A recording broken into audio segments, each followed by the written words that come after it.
del que está en billetes y monedas. Y eso no está mal, siempre y cuando ese crédito que circula se traslade a actividad productiva y genere bienes y servicios. Es el crédito financiando la actividad económica.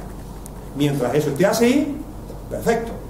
Y había mecanismos para controlar que esa relación entre el billetito y la cantidad de crédito estuviera sujeta.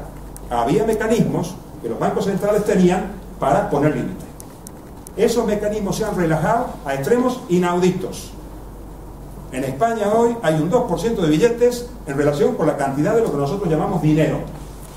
Por decirlo en una sola palabra, la cantidad de cheques que podemos emitir hoy en España es 50 veces mayor que la cantidad de billetes que hay debajo. Eso existe así desde siempre. Por eso el sistema bancario es frágil. Por eso es imprescindible que la gente no salga corriendo y vaya a la sucursal a por su dinero, porque ninguna sucursal desde el siglo XV tiene el dinero que la gente cree que tiene. Como fueran todos a la vez, tienen que bajar la persiana y decir, vuelva usted mañana. Pero claro, esa sucursal al día siguiente tiene el dinero, porque el propio banco de la sucursal se lo da. Y todos los vecinos salen encantados. Pero si van a todas las sucursales del mismo banco ese día, los depositantes, ya el banco no puede. Ya tiene que pedirle a los demás bancos que le den el dinero, porque si no, eso no funciona. Los demás bancos se lo dan. Pero si resulta que hay una estampida que hace que vayamos a todos los bancos, todos los que tenemos dinero en las sucursales, ya no hay banco que lo pueda dar. Lo tiene que dar el Banco Central. Y cuando tampoco puede ser así, porque no alcanza, tiene que venir el Santo Padre, Fondo Monetario Internacional, a poner el dinero y todas las condiciones que pone cuando pone duda. Tenéis todos presentes el corralito del año 2001 en Argentina. No hace falta ir más lejos con la anécdota porque está clarita, ¿verdad? Ese mecanismo existía y existe desde hace muchísimos años, pero tenía procedimientos de control. Lo que ha ocurrido ahora es que ese mecanismo ha sido desbordado de una manera alevosa por lo que se llaman las titulizaciones, que os sonará quizás la palabra, ¿no? Esto de los estructurados, esto de los CDOs, de la subprime, toda esta historia que nos ha inundado desde que inició la crisis. Todo el vocabulario financiero de la crisis se asienta sobre el hecho de que a esto, que ya lo he comentado, se le ha puesto encima una multiplicación todavía mucho mayor por procedimientos financieros del dinero circulante.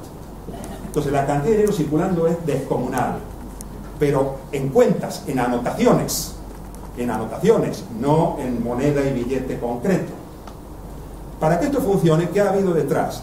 El endeudamiento, ¿verdad? Para que esto funcione, solo se puede llevar a cabo si se endeuda todo Kirky. Las familias, para pedir sus créditos, las empresas, para llevar a cabo su actividad productiva, los estados, para poder llevar a cabo su actividad de gasto social. Porque ya se encargaron de diseñar también una estrategia de reducir los impuestos. Porque lo que venía bien era no estados que recauden, sino estados que deban. Y si el estado no lo coge por impuestos, lo tiene que pedir prestado. Y el Estado es, de últimas, el gran deudor final, porque se supone que va a pagar, aunque tenga que apalear a sus propios ciudadanos, como en Grecia, semanas y semanas. Con lo cual, menuda garantía prestarle a Grecia, vamos. Con la que está cayendo, va a pagar. Todos debemos. Ese es un dato importante. En España la deuda privada es mayor que la deuda pública. Las familias debemos, las empresas deben y el Estado debe. Ahora bien, las familias debemos para garantizarnos un determinado nivel de vida. El consumismo nos ha metido en una ruleta demencial en la cual muchos se han implicado en deudas mucho más allá de sus posibilidades, y esa es otra de las claves del capitalismo financiero. Nos hace cómplices de su funcionamiento, y a la hora de tener que decir qué hago, digo, coño, pero si yo también debo dinero y me colé pidiendo un coche que no podía pagar, o me metí en un piso al que no podía hacer frente, te mete la complicidad. No solamente ser víctima, el endeudamiento es la esclavitud del siglo XXI, para nosotros que no somos esclavos, con lo cual las familias tienen un papel, se endeudan para gastar, se supone que y nos hemos pasado rosca, entre otras cosas porque los bancos nos pasaron de rosca, porque te golpeaban la puerta para prestarte el dinero, porque te decían que tu casa valía más de lo que valía la calificadora que era de ellos mismos, y porque además te daban unos plazos larguísimos y en ese momento el interés era muy bajo. Miel sobre hojuelas, ¿no? Las empresas se endeudaron a niveles estratosféricos. Las grandes constructoras españolas se han hecho grandes con un nivel de deuda, o sea, de dinero que no es suyo, enorme, para poder comprar el aeropuerto de Londres, para poder invertir en infraestructuras en los Estados Unidos, para poder ser grandes corporaciones globales. Se han endeudado a niveles escandalosos. Y aquí un detalle importante. Este es otro tema para tratar técnicamente, como el del el multiplicador del crédito bancario. Resulta que si una empresa se endeuda cuando los tipos de interés son bajitos, cuando es barato, digamos, la rentabilidad que obtienen los propietarios es mayor que si pusieran ellos su dinero.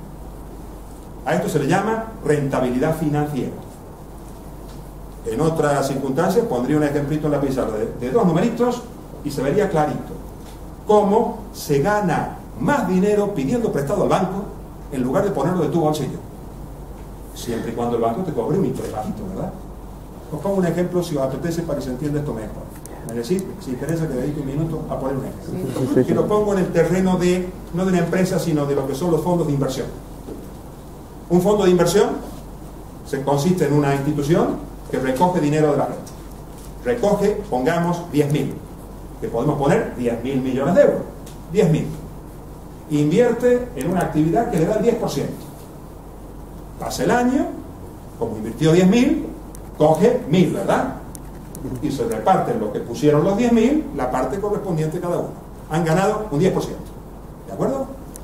Como se espera que el año que viene se vuelva a ganar un 10%, los que gestionan el fondo, los gestores de los fondos, dicen, vamos al banco y le pidamos al banco dinero prestado. Y el banco nos preste 90.000 para yo poner en funcionamiento los 100.000 en esa actividad. Vamos al banco, le decimos que nos preste 90.000, el banco nos lo presta. Primera observación importante, ¿cómo? Usted puso 10 y le voy a poner yo 90. Pues sí, y lo hicieron en la proporción 1 a 50.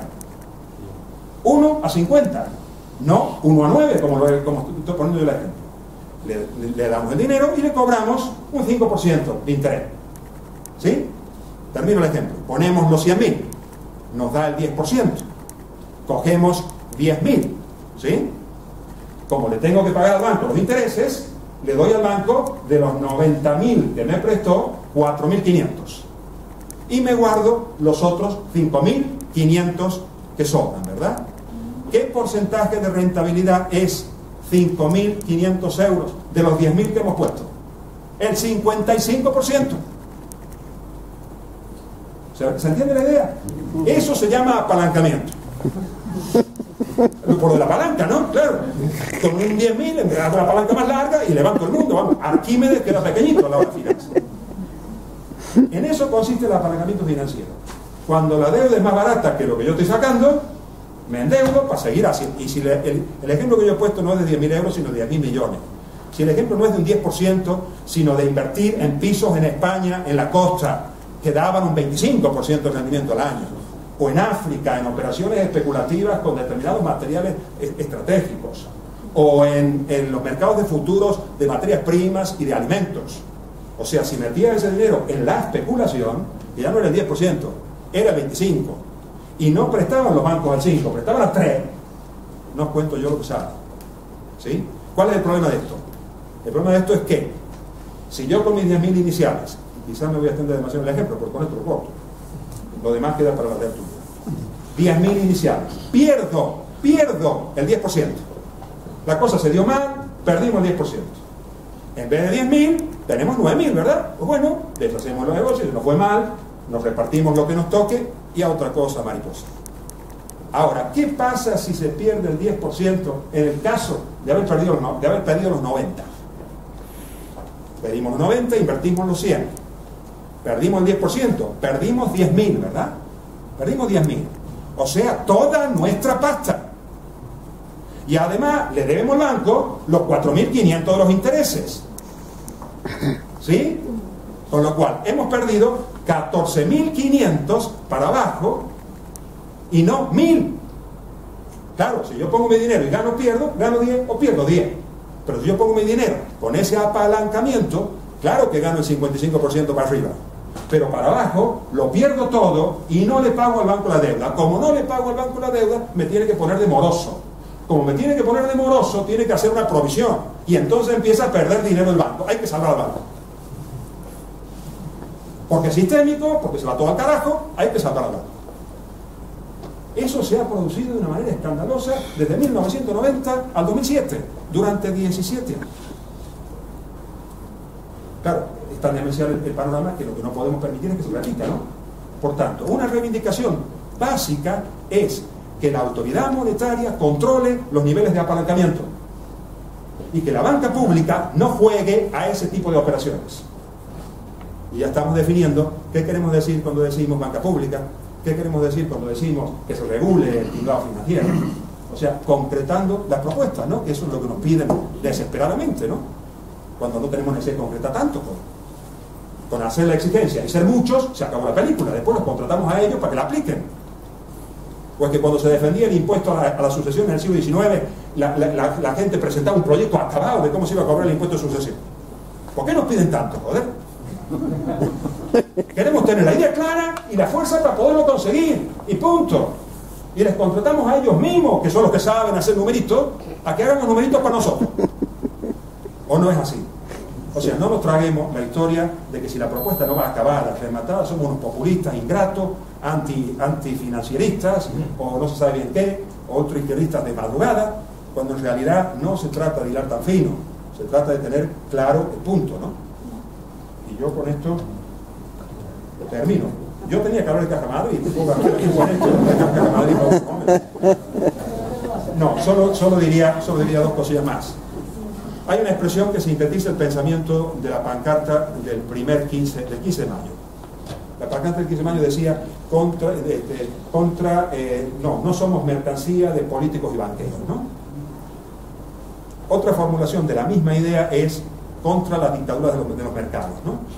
Cuando uno dice contra la dictadura de los mercados, dictadura es político, puro y duro, ¿no? Es una condición política, nos están controlando políticamente. Y al hablar de mercados, habría que precisar qué es lo que hay detrás de la palabra mercados.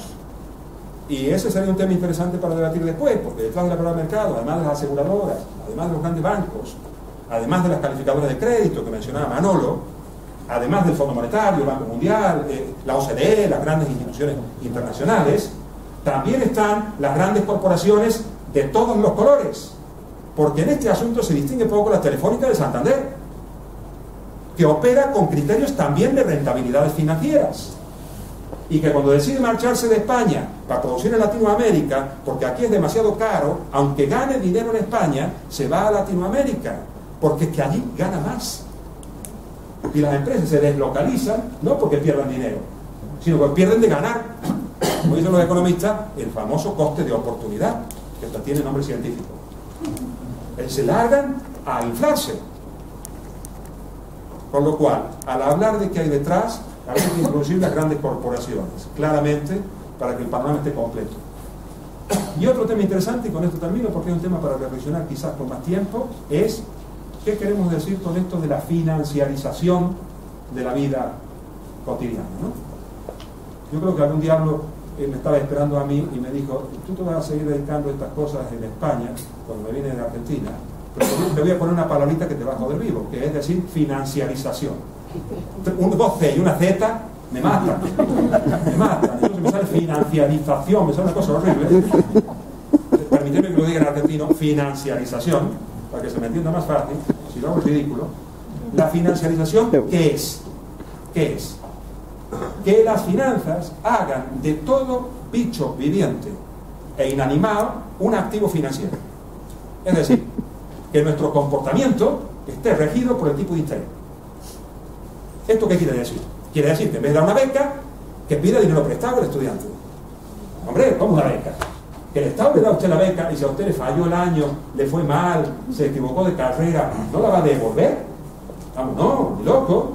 Un préstamo con un interés, y usted se confunde de carrera, allá usted lo tendrá que pagar.